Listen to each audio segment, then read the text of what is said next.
Le Seigneur a depuis quelque temps mis sur mon cœur le message de ce livre de Néhémie. Et je crois le moment venu où ce message doit être présenté de nouveau à son peuple. Je pense que ce livre correspond aux besoins de l'heure actuelle d'une manière très réelle. C'est en vérité un temps où le peuple de Dieu a besoin d'être secouru pour résister à l'activité redoublée de l'ennemi, qui cherche à faire sortir les enfants de Dieu de la place que le Seigneur leur a accordée et dans lesquelles il a obtenu tout ce que son cœur désire.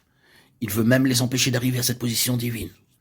Dans ce livre, qui représente une activité du temps de la fin, nous voyons le premier principe. Il relate la dernière partie de l'histoire écrite que nous ayons avant d'arriver au Nouveau Testament. Je ne sais pas si vous avez été suffisamment impressionné par cela. Il est frappant de constater que la suite de l'histoire nous soit rapportée dans les évangiles, et tout particulièrement dans l'évangile selon Luc. Ce que nous trouvons dans cet évangile concernant l'ancienne dispensation correspond à une activité du temps de la fin.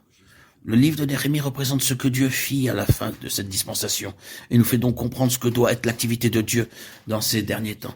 Il nous montre ainsi les choses que le Seigneur accomplit en cette période.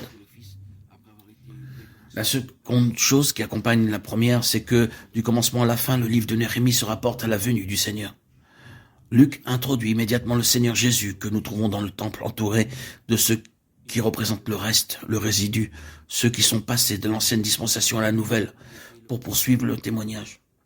Ce témoignage était représenté par un très petit nombre de personnes lorsque parut le Seigneur Jésus. Simon et Anne et quelques-uns attendaient la consolation d'Israël, le Christ du Seigneur. On les trouve dans l'évangile de Luc auprès du Seigneur. Et comme ce récit est le premier fragment de l'histoire que nous ayons après celui de Néhémie, nous voyons que le lien qui unit ces deux livres est la venue du Seigneur. En rapprochant ces deux choses, nous avons un fondement bien établi quant à la valeur permanente de ce livre de Néhémie.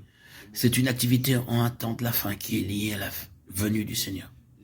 Considérons ce livre de Néhémie pour y relever en quelques observations ce que nous pouvons appeler sa typologie, c'est-à-dire ses éléments et ses caractères typiques. Il nous faut en réalité joindre à celui-ci un autre livre, celui d'Esdras, car les deux ne font qu'un. Esdras et Néhémie dans les écritures hébraïques n'étaient pas séparés, mais l'un était considéré comme le complément de l'autre. Dans le livre d'Esdras, nous le savons, c'est la maison de Dieu qui est en vue, alors que dans celui de Néhémie, nous avons l'enceinte, la muraille de Jérusalem. Ces deux choses nous parlent du témoignage du Seigneur ici-bas sur la terre. C'est dans le livre d'Esdras qu'introduit cet ordre. La première action dans l'ordre des choses se rapporte au rétablissement de l'autel, du grand autel sur ses fondements, et établir l'autel sur son emplacement, Esdras 3.3. Ce n'est qu'après le rétablissement de l'autel, à sa place, que la maison de Dieu fut édifiée. Plus tard, la muraille fut reconstruite après que la maison de Dieu eut été achevée. Ce sont là les trois phases de l'ordre divin. Nous avons premièrement l'autel, qui est fondamental pour toute l'activité divine.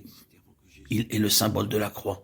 Ensuite vient la maison, qui est le type de l'église. Elle ne peut être édifiée que lorsque la croix est bien positionnée et dispose de toute sa place. Il est important que nous percevions l'aspect de ces choses en même temps que leur ordre.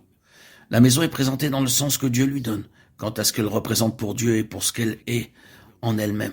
Nous avons ensuite la muraille qui est le témoignage du point de vue de l'homme à l'égard du monde. C'est ainsi que nous est présenté l'ordre et l'aspect des choses. Reprenons-les dans leur ordre. L'autel ou la croix qui est fondamental pour toutes les activités divines. La maison ou l'église qui découle de la croix et qui en résulte dans son aspect divin quant à ce qu'elle est en elle-même. Et enfin la muraille qui est le témoignage de la croix et de la maison extérieurement à l'égard de l'homme et du monde.